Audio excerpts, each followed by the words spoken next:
These high-flying rockets are made from rolled up paper, launched from a PVC pipe launcher, and fly over 100 feet high on the cheapest rocket fuel around, compressed air.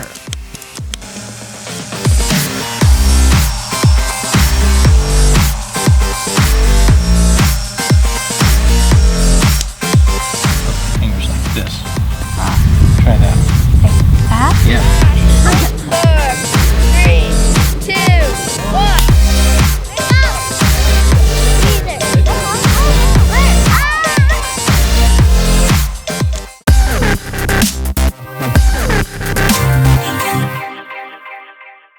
Hey there, it's Richie with SonicDad, and you, my friend, are in my workshop, which is cool because we're about to build a really fun project. So, let's get started. Let's begin by cutting the Schrader valve out of an old bicycle inner tube. We'll leave about an 1¼ inch diameter base. Now we'll drill a 3/8 hole through the center of one of our 1-inch PVC caps.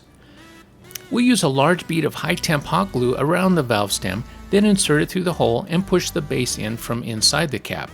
Then we'll add a fillet of glue around the outside of the valve stem. Now we'll assemble the PVC launcher base. I like to use the all-in-one PVC glue that has primer built in. This shopping list and handy pictorial guide will help you select all of the PVC pipe and fittings you'll need for this project. Follow the diagram in the instructions to assemble the launcher base, and I'll give you a link to step-by-step instructions, diagrams, and the rocket templates at the end of this video. To build our launch tube, we'll drill a 3/8 hole through a 1/2-inch threaded PVC cap.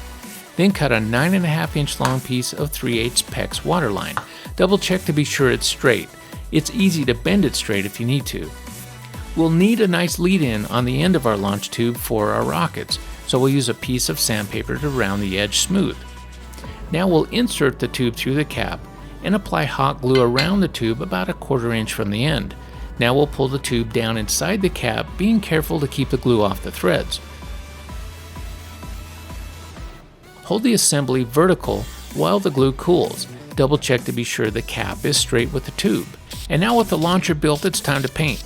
I like to paint the upper part yellow, then mask it off and paint the bottom black. And then I mask off the launch tube and paint the bottom of it black. After the paint is dry, thread on the launch tube elbow until it's just snug, then attach the launch tube. Now we can print, cut out, and apply the cool launcher decal and press it in place around the arm. To make rockets for a launcher, we'll need a nice wrapping mandrel to wrap paper around. Cut another piece of waterline about 10 inches long.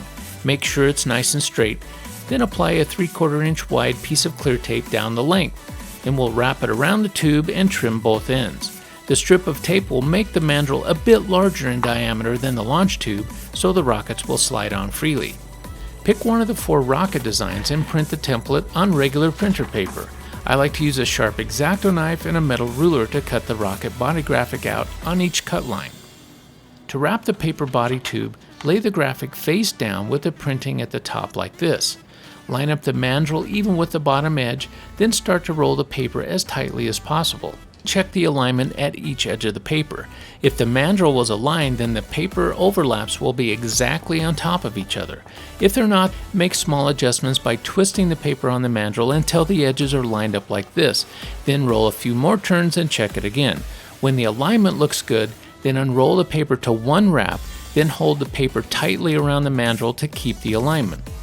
Apply a strip of glue from a glue stick all the way across the paper, then tightly roll the paper around the mandrel up to the edge of the glue. Keep applying glue and rolling tightly one glue strip at a time. When you get to the last 1/4 inch of paper, press the seam down tightly with your fingers. Now slip the tube off the mandrel and let it dry for about 20 minutes. After the glue has dried, we can add a strip of clear tape down the length of the tube, trim the edges with an X-Acto knife, and add one more strip of tape to completely cover the outside. Then we'll trim the end of the second piece of tape. Now we'll cover the fin graphic with clear tape and use a steel ruler to crease it on the fold lines. Then glue the graphic together with a glue stick. With a sharp pair of scissors, we'll cut out the fin exactly on the cut lines. Now slide the mandrel back inside the tube and apply a thin bead of hot glue on the fin location marking. Quickly attach the fin aligned with the marks, then fold the fin on the fold line and straighten it out. Attach the other fins in the same way, then remove the mandrel. Now to finish our rocket, all we need is a nose cone, and a foam earplug will work really well. They come in lots of cool colors, and the soft foam will protect the rocket and anything it might land on during re-entry. To install the nose cone, roll the base of the earplug between your fingers to reduce its diameter.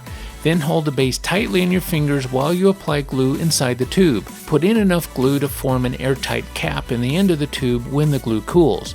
Then quickly insert the earplug about 1/4 of an inch inside, then flip the tube down. The hot glue will then flow down onto the earplug and form a cap in the end of the tube, and also hold the earplug in place. Now be sure your finished rocket slides freely over the launch tube and your rocket is finished. Here are the other rocket designs you can make, including this cool randomizer rocket, a scaled down version of the awesome rocket from Project 70, which was a collaboration with Grant Thompson, the king of random. If you want a cool display stand like these, just drill a hole in a 1/2 inch PVC cap and glue in a 2-inch piece of waterline, a little spray paint, and they look pretty cool. And now that our launcher and rockets are finished, let's go have some fun. Choose a nice open space for launching your paper rockets. Although the rockets can survive a landing on a hard surface, they'll last longer on a soft surface like grass. Place one of your rockets on the launch tube and then set the launch angle by rotating the PVC elbow. Connect an air compressor or bicycle pump to the Schrader valve on the base. With the ball valve in the closed position, charge the launcher with compressed air. Your rockets will fly well with a pressure between 40 psi up to a maximum of 80 psi. It's a good idea to use a pump or a compressor with a built-in gauge so you can see how much pressure you have in the launcher. Before flying your rocket, be sure the area is clear and all spectators are behind the launcher. Launching is easy. Just rotate the valve to the open position as quickly as possible and you have liftoff.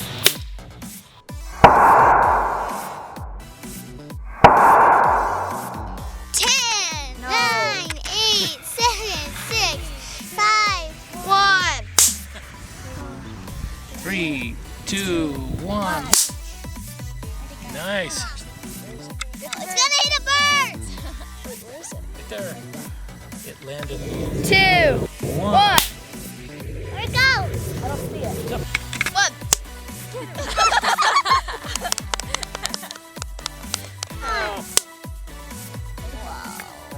Get it, Reagan.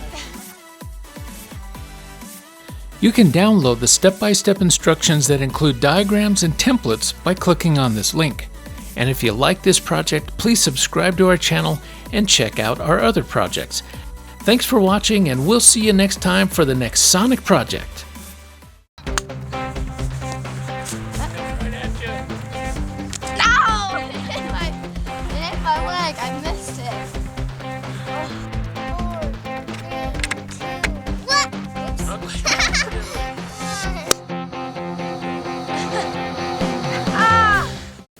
Thanks for watching. If you've liked what we're doing, go ahead and click here to subscribe to the channel. And click here to visit SonicDad.com.